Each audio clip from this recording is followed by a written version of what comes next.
श्री शिवाय नमस्तुभ्यम दोस्तों। कि जैसे कि आप लोगों को पता ही होगा कि आज 30 जुलाई रवि प्रदोष है। तो भोलेनाथ को प्रदोष तो अति प्रिय है और सावन के अधिक मास की सावन तो भोलेनाथ को ऐसे ही भी अति प्रिय है। और अधिक मास में प्रदोष अपने आप में सावन एक महत्वपूर्ण ये रखती है। तो प्रदोष के बारे में आज मैं बताऊंगी, पूजा विधि और कथा।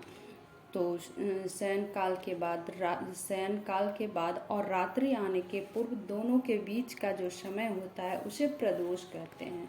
व्रत करने वालों को उसी समय भगवान शंकर का पूजन करना चाहिए। प्रदोष व्रत करने वालों को त्रयोदशी के दिन भर भोजन नहीं करना चाहिए। शाम के समय जब सूर्यास्त 3 घड़ी का समय शेष रह जाए तब स्नादि कर्मों से निवृत्त होकर श्वेत वस्त्र धारण करने के तत्पश्चात संध्या वंदन करने के बाद शिव जी की पूजा प्रारंभ करें। पूजा अर्चना करके शिव जी की पूजा करें, उसके बाद ही फलाहार करें। तो यदि किसी मास में त्रयोदशी सोमवार के दिन आए तो उसे सौम्य अथवा सोम प्रदोष कहते हैं।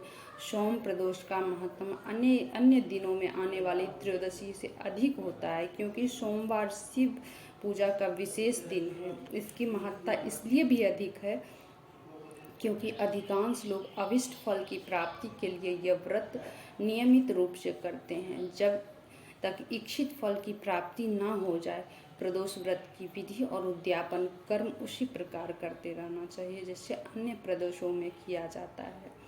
तो आज रवि प्रदोष अधिक मास का प्रदोष है, तो ये भी उतना ही फलदायी है जितना कि सोम प्रदोष। सोम प्रदोष तो सोमवार तो ऐसे भी भोलेनाथ को अति प्रिय है ही, और ये अधिक मास सोमवार सावन का रवि प्रदोष भी बहुत ही अच्छा है। तो जब भी सोम प्रदोष किसी भी महीने में लगे तो आप लोग कर सकते हैं। तो अब मैं आप लोगों को कथा सुनाऊंगी। पूर्व काल में एक पुत्रवती ब्राह्मणी थी। उसके 2 पुत्र थे। वह ब्राह्मणी बहुत निर्धन थी। देवयोग से उसे एक दिन महर्षि शांडिल्य के दर्शन हुए। महर्षि के मुख से प्रदोष व्रत में शिव पूजन की महिमा सुनकर उस ब्राह्मणी ने ऋषि से पूजन की विधि पूछी। उसकी श्रद्धा और आग्रह से ऋषि ने उस ब्राह्मणी को शिव पूजन का उपयुक्त विधान बतलाया और उस ब्राह्मणी से कहा, तुम अपने दोनों पुत्रों से शिव की पूजा करवाओ। इस व्रत के प्रभाव से तुम्हें 1 वर्ष के पश्चात पूर्ण सिद्धि प्राप्त होगी। उस ब्राह्मणी ने महर्षि शांडिल्य के वचन सुन उन बालकों के सहित नतमस्तक होकर मुनि के चरणों में प्रणाम किया और बोली, हे ब्राह्मण, आज मैं आपके दर्शन से धन्य हो गई हूँ। मेरे ये दोनों कुमार आपकी शरण में हैं। यह शुचिव्रत मेरा पुत्र है और यह राजसूत मेरा धर्म पुत्र है। ये दोनों बालक आपके सेवक हैं। आप मेरा उद्धार कीजिए। उस ब्राह्मणी को शरणागत जानकर मुनि ने मधुर वचनों द्वारा दोनों कुमारों को शिव जी की आराधना विधि बताई। तदनंतर वे दोनों बालक और ब्राह्मणी मुनि को प्रणाम कर शिव मंदिर में चले गए। उस दिन से वे दोनों बालक मुनि की कथानुसार नियम पूर्वक प्रदोष काल में शिव जी की आराधना करने लगे। पूजा करते हुए उन दोनों को 4 महीने बीत गए।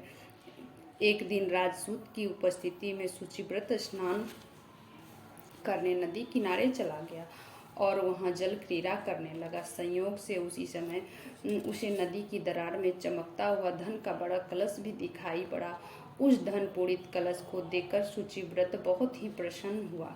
उस कलश को वह सिर पर रखकर घर ले आए। कलश को भूमि पर रखकर वह अपनी माता से बोली, हे माता, शिव जी की महिमा तो देखो। भगवान ने इस घड़े के रूप में मुझे अपार संपत्ति दी है। उसकी माता घड़े को देखकर आश्चर्य करने लगी और राजसूत को बुलाकर कहा, बेटे, मेरी बात सुनो। तुम दोनों इस धन को आपस में आधा आधा बांट लो। माता की बात सुनकर शुचिव्रत अत्यंत प्रसन्न हुआ, परंतु राजसूत ने अपनी असहमति प्रकट करते हुए कहा, हे माँ, यह धन तेरे पुत्र के पुण्य से उसे प्राप्त हुआ है। मैं इसमें किसी प्रकार का हिस्सा लेना नहीं चाहता, क्योंकि अपने किए कर्म का फल मनुष्य स्वयं ही भोगता है। इस प्रकार शिव पूजन करते हुए एक ही घर में उन्हें 1 वर्ष व्यतीत हो गया। एक दिन राजकुमार ब्राह्मण के पुत्र के साथ बसंत ऋतु में वन विहार करने के लिए गया। वे दोनों जब साथ साथ वन में बहुत दूर निकल गए तो उन्हें वहां पर सैकड़ों गंधर्व कन्याएं खेलती हुई दिखाई पड़ी। ब्राह्मण कुमार उन गंधर्व कन्याओं को क्रीड़ारत देखकर राजकुमार से बोला, यहाँ पर कन्याएं विहार कर रही है, इसलिए हम लोग को अब और आगे जाना चाहिए, क्योंकि वे गंधर्व कन्याएं शीघ्र ही मनुष्य के मन को मोहित कर लेती है।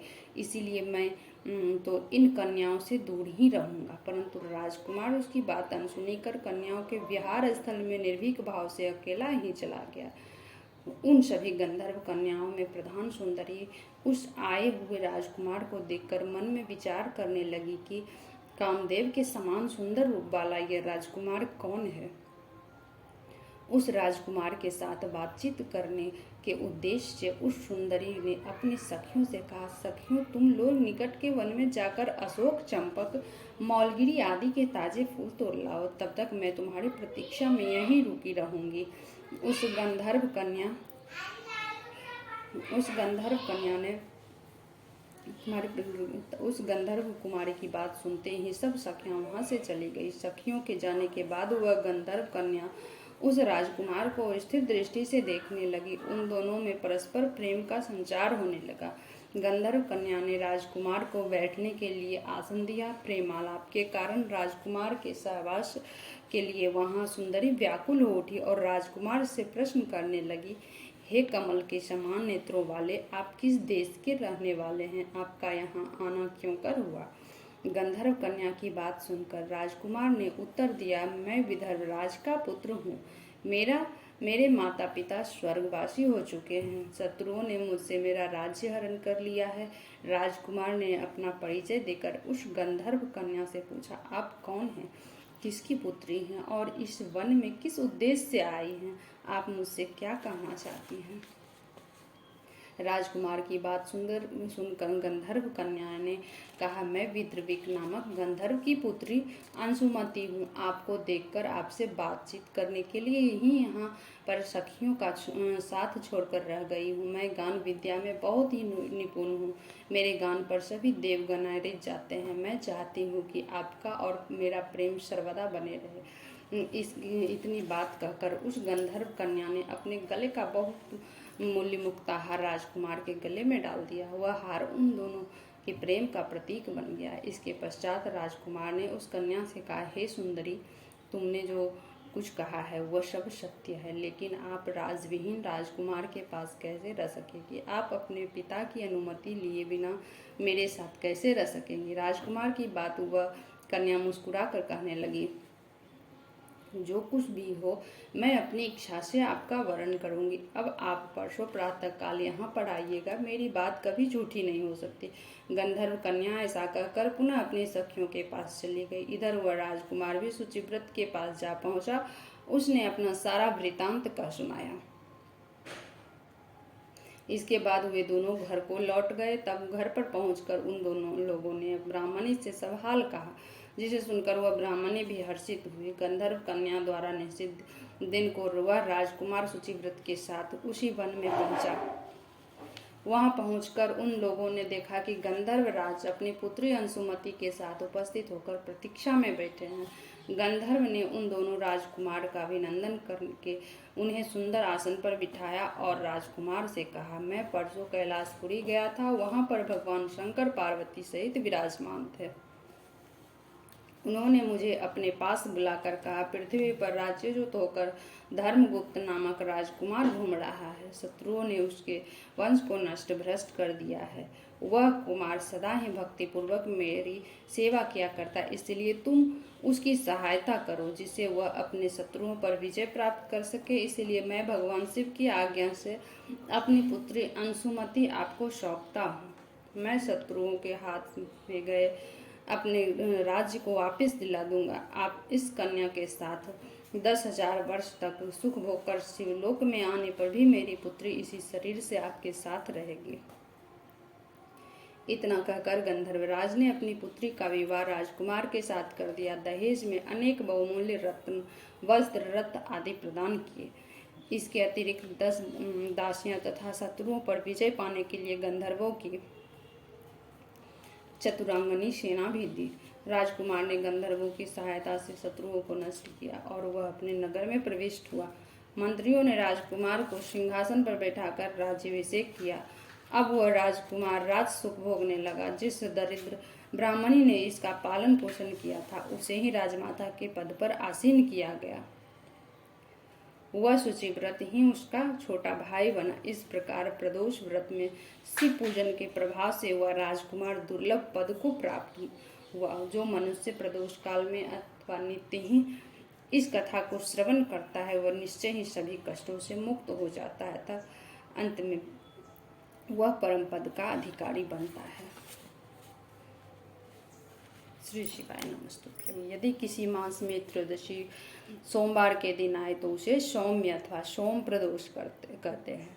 सोम प्रदोष का महात्म्य अन्य दिनों में आने वाली त्रयोदशी से अधिक होती है, क्योंकि सोमवार शिव पूजा का विशेष दिन है।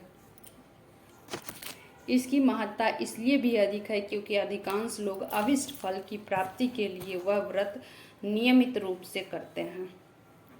जब तक इच्छित फल की प्राप्ति न हो जाए, प्रदोष व्रत की विधि और उद्यापन कर्म फल उसी प्रकार करते रहना चाहिए जैसे अन्य प्रदोष में व्रत में करते हैं।